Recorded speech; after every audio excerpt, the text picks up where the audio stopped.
This has been our backyard for a few days.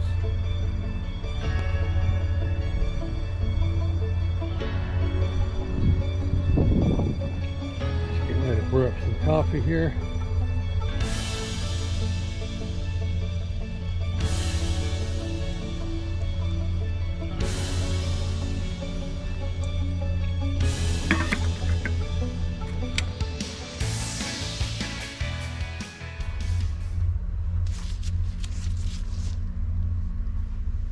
Kim's inside the van. What you doing in there, baby? Well, I'm not editing videos, but I am working on my photographs. Oh, yeah, I probably shouldn't even brought that up. Okay, later. So we got up early this morning.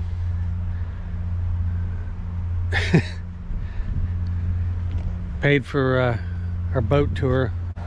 And we went out to see Trapper Nelson's property. It was a beautiful riverboat tour along the river there. The camera I'm filming with now is this GoPro, which is a lot better than the phone, the picture quality and the sound quality, I believe, as far as wind goes. And apparently I must have hit the touch screen when I thought I was filming some things there. Yeah, because Kim doesn't have to worry about editing those videos that I thought I took, because apparently I didn't take them. So I heard about that when she went to review them. But there were some cool things there. At least we got to see it, and it's in our own memories. So let me tell my side of the story on the deleted video theme. Not only did he delete the videos of Trapper Nelson's place, he deleted every video on the video card. So had I not downloaded them the night before when we were sitting at camp, we would have lost this entire trip. So the moral to that story is have a backup to your backup, and then you're good, because otherwise you're gonna get sick because you lost a video, and then you're gonna throw up. So backup to the backup. Thanks for downloading those the night before.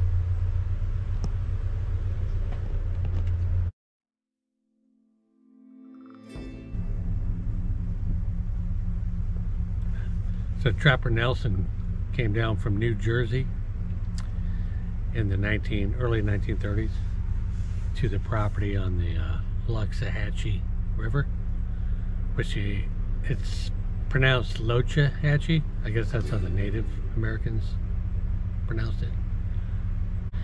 So Locha means turtle and Hatchee means river, so Turtle River. So he settled down at this spot on the Lochahatchee River at an old trapper's cabin. Apparently that was abandoned. So he set up shop there and began trapping animals, selling their furs. He'd paddle about 9 miles to go sell his furs and all his goods, and then paddle back. So it was quite a distance. In the 50s, he opened up a zoo, pretty much, and tourists were starting to come out there, and he had a guest cabin for them if they wanted to stay out there. So he had alligators, raccoons, other wildlife.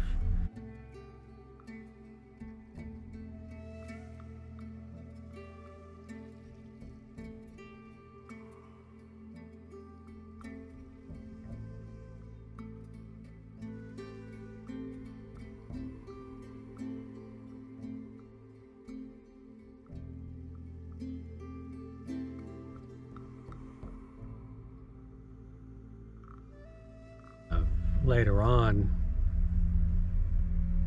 the Boy Scouts and Girl Scouts would come out, and they would stay up on the chickie shelter. So it was off the ground. They'd climb up a ladder. It was a traditional ranch style shelter with a roof, and they would stay up in the loft. So he'd pull the ladders down at night so none of the predatory animals would try and get the kids. So that's kind of cool, a little exciting, a little dicey. So on the property, he planted different types of trees, mango trees. I've never seen mango trees this big, the trunks of them. Recognize the leaves, but the trunks were huge because they've been out there for a long time, obviously. Pineapples, that was supposedly his favorite out there. Just a different variety of trees and plants. This tree Trapper Nelson planted was from Africa, and it's called a sausage tree. There was a boat dock that's on the river to get to his property that you could pull up to and park your boat. He would usually greet all his customers, clients, tourists with a big snake around his neck. And it was said to be an indigo snake, non-venomous. But regardless, here comes a man looking like Tarzan in shorts, and that's it, with a snake around his neck. So you knew you were in a wild country. Gotta love that. So Trapper Nelson, when he moved out to that property, basically just set up a homestead. And then over the years, as he started making money, he purchased surrounding properties around him through tax deed sales to the government. He purchased a lot, and they estimated the amount of property is about 1,000 acres along the Lochahatchee River. It's quite impressive. The place is really neat. There's a lot of different legends and rumors and interpretations, but what we do know for a fact is this property is beautiful. Some of the buildings still remain.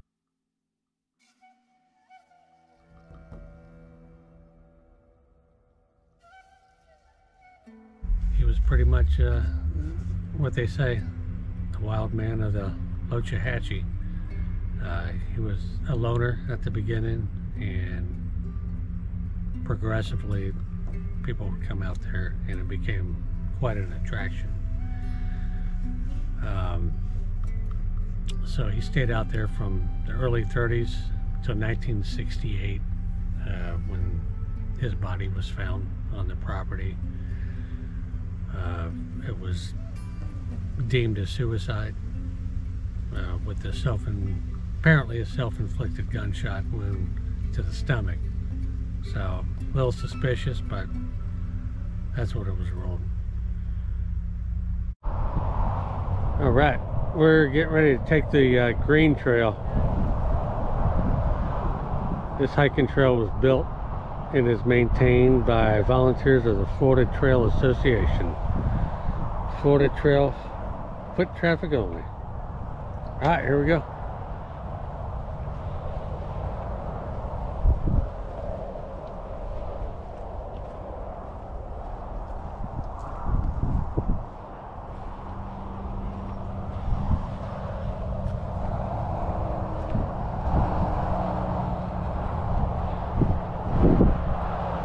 Got a little bit of US Highway 1 over there.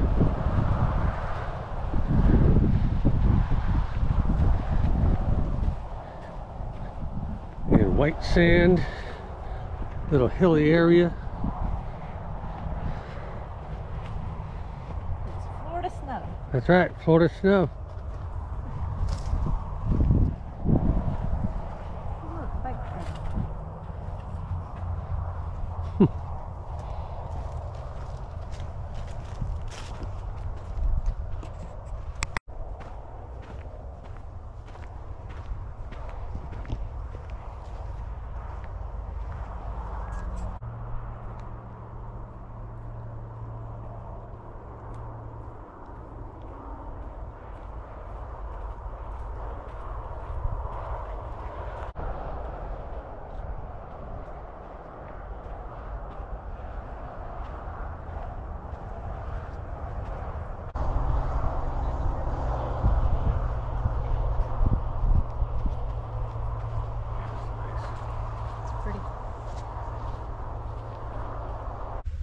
So overall? What's your favorite part of Jonathan Dickinson? I'm leaning towards Camp Murphy overlook, the whole Camp Murphy thing. The military stuff. Probably, yeah, because it's the military stuff. I like that. So, I mean, it was like 11,000 acres. A little bit bigger than what the park is today, because I believe that's right around 10,000 acres. 10,500, I think, is what the brochure says. Yeah, and depending on what website you see or what information you get, but the one on the marker marking Camp Murphy says over 11,000 acres with 6,000 personnel here. Pretty big area. It's wooded. I like it. Got cool stuff, old World War II stuff, cutting edge technology at the time, radar, early detection. You know, this was a top secret place back in the day.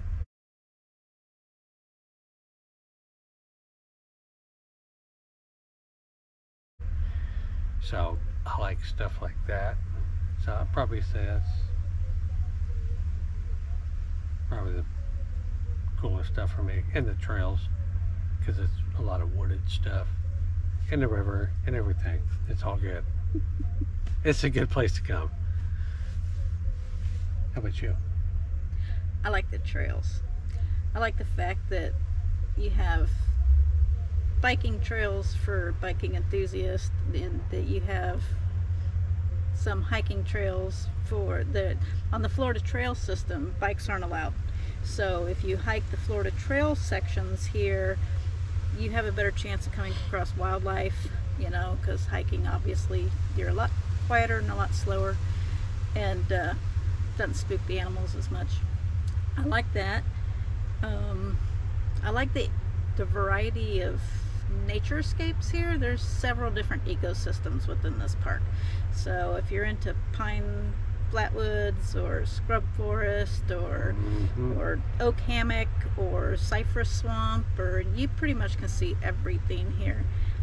You take the riverboat tour, or you rent a kayak, and you get immersed in the mangroves and the since this river changes actually from a freshwater river into brackish and salt water area, the landscape changes as you move up and down the river.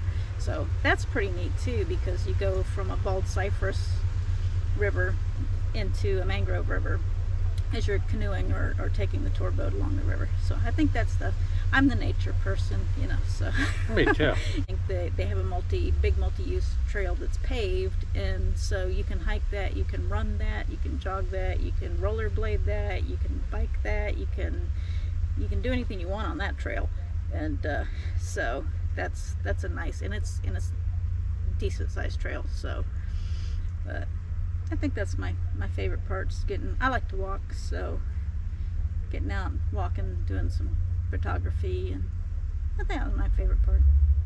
Yeah, this is in southeast Florida, so it's like pretty close to the border. We're on the border. We're in Martin County. A few miles south of us is Palm Beach County, if that gives you any perspective where we're at. It is a very busy state park. Campground is full. You do need to make reservations here, or you're not going to get in. Not this time of year, you know, because this is a time of year when our northern friends are down also. So those sites are pretty full. During the summer it might be easier to get in, because it's miserably hot down here during the summer. So yeah. Humid, hot, mosquito-y. And we're here during the weekdays too, yeah. So that probably has some bearing on it, why it's not that crowded. They have mountain bike trails. I mean, like I said before, it's kind of a hilly terrain. So today we noticed a lot of vehicles with mountain bikes parked there, so they were off doing the mountain bike thing. So that's a big attraction here. The staff here is great. The park rangers, they're really nice. They're really helpful. We needed some maps of the trail areas and things like that. And both at the interpretive center, they were able to help us out. And then we were looking for some Florida Trail specific maps, and they had those up front as you come in through the gate. And the rangers there were very helpful. The concessionaire where you rent your canoes and kayaks and pay for your riverboat tours, and that's private operated. And the boat operator, the captain, was great. very nice, very friendly, great tour.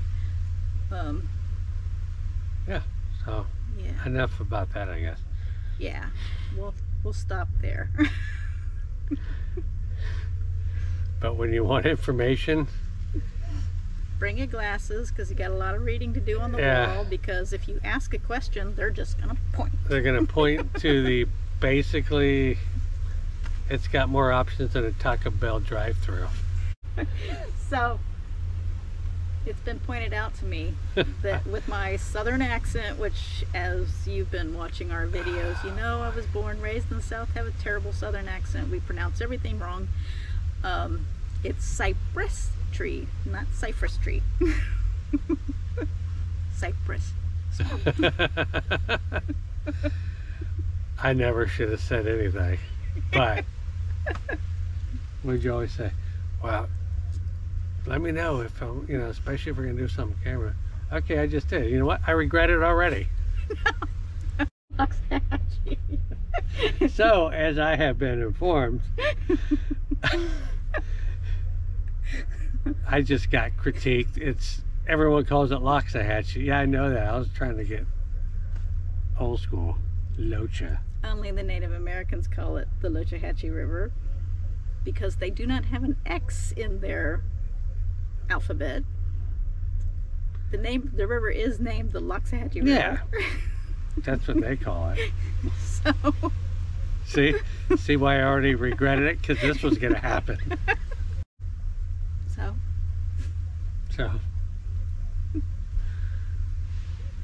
So tomorrow we're going to also try, after we try to go to Blowing Rocks, go to the Bush Wildlife Sanctuary. And what do they do there? they take in injured animals and rehabilitate them and try and release them to the wild. The ones that can't be released, they become ambassadors to the park. It's a non-profit organization. In 2020, they took in over 5,000 animals and to their hospital to rehabilitate them there. They got everything there, from bobcats to Florida panther, lots of birds of prey. They had a bald eagle. Yeah, possum, bears. They've got Florida black bear. Don't know if there's any there right now. We'll find out when we get there. But anyways, it's actually a free place. They survive on donations, and so we're gonna check it out. It's a pretty worthy place to go. Looking forward to it. And we get to see bears. Yeah. Maybe.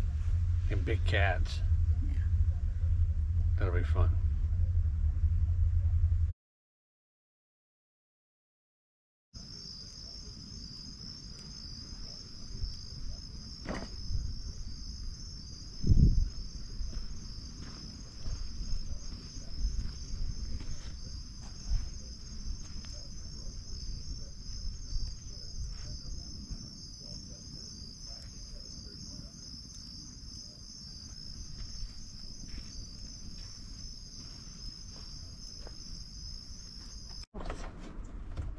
The fast food? Fast food restaurants are south. There's also some north, but we don't know where they are. Do you know where they are? I don't know where the ones. Yes, north is the way we originally got off, Right. and there was Wendy's and stuff there. Oh, you saw those, so you know where those are at. Right, is this a freaking Inquisition here? What did I do good today? What did I do bad? Ask me tonight before I go to bed.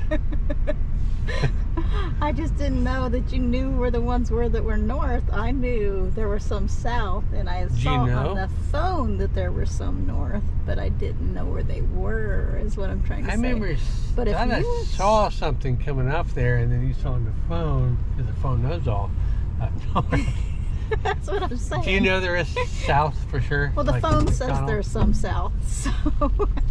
But that's what I'm saying. If you saw the ones north and you know where, just go You know where what, you let's know take where a they're drive. at. Yeah, Just okay. go with what we know and what we don't know. Roll. We're going. We're rolling. We're rolling forward. We're hungry. We're moving forward.